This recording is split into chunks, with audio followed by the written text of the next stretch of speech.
Okay, so let's finish up this last topic, salmonella. So as I was saying, there are a lot of different serovars or variants of this bacteria.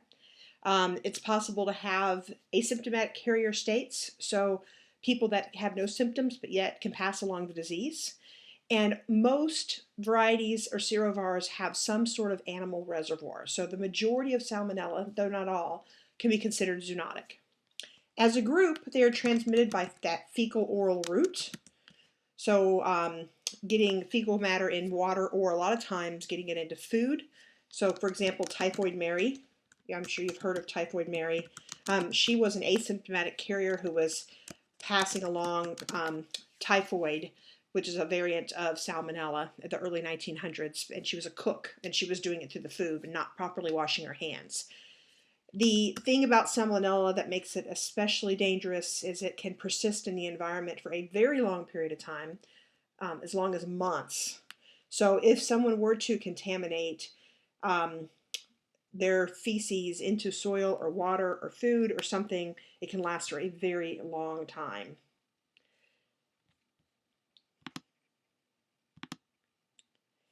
So to give you a sense of what happens in humans, typically the symptoms are gastroenteritis, so vomiting, diarrhea, dehydration, and the severity of the symptoms vary with the serovar.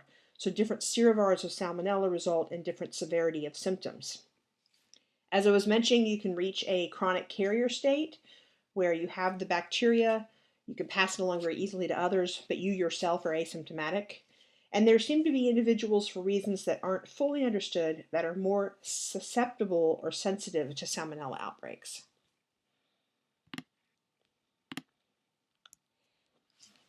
It's also very common in animals. It can be a subclinical disease in a variety of different cattle and farm type animals. It can be completely asymptomatic in some species, such as reptiles, which are known to pass it to humans. The idea that the little baby turtles that you're not supposed to give to kids because they'll put them in their mouth, those may be asymptomatic carriers of salmonella. And then birds, especially under stress conditions, are very prone to getting salmonella. And this is one of the main ways that people get salmonella, is through egg contamination.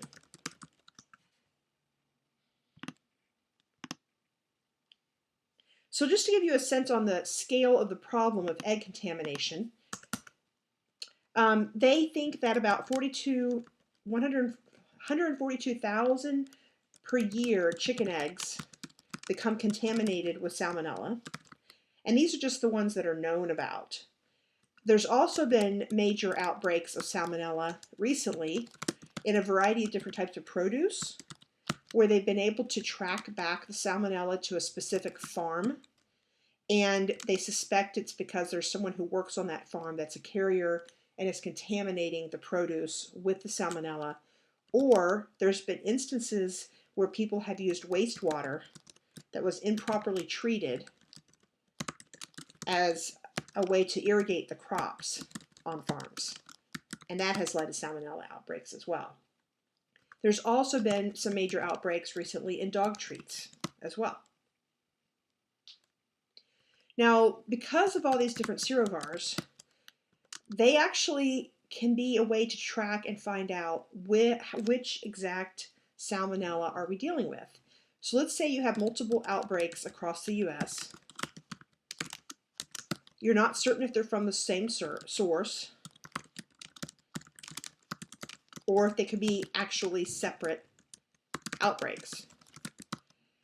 You can do genetic analysis to determine the exact serovar, and that can be used to track the outbreaks, both to determine if the outbreaks are related and to determine the source of the outbreaks.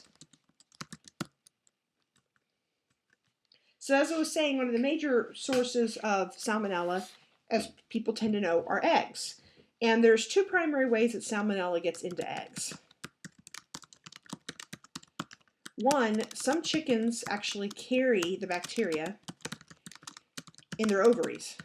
So when the egg is formed, it contains salmonella. The second major way is that each egg shell has pores in it, and if feces contaminates the outside of the egg from an infected bird, then you can get salmonella through the pores.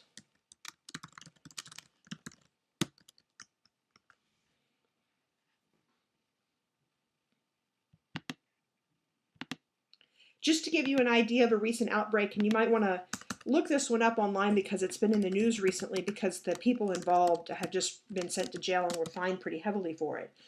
There was a company called Quality Eggs that was producing salmonella positive eggs, and they knew it. They shipped them anyways. They bribed agents and the inspectors to turn the other way.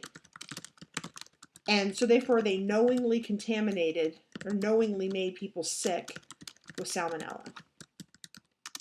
When they inspected the place, they found that the chicken feed had salmonella in it, that they were allowing wild birds into their chicken areas, so the wild birds could have been carrying salmonella, that there was manure that was seeping underneath the foundation, that they had uncaged birds that were pooping on the eggs, they weren't storing the eggs correctly.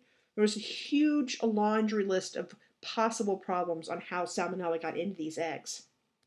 They suspect that there were as many as 56,000 possible victims.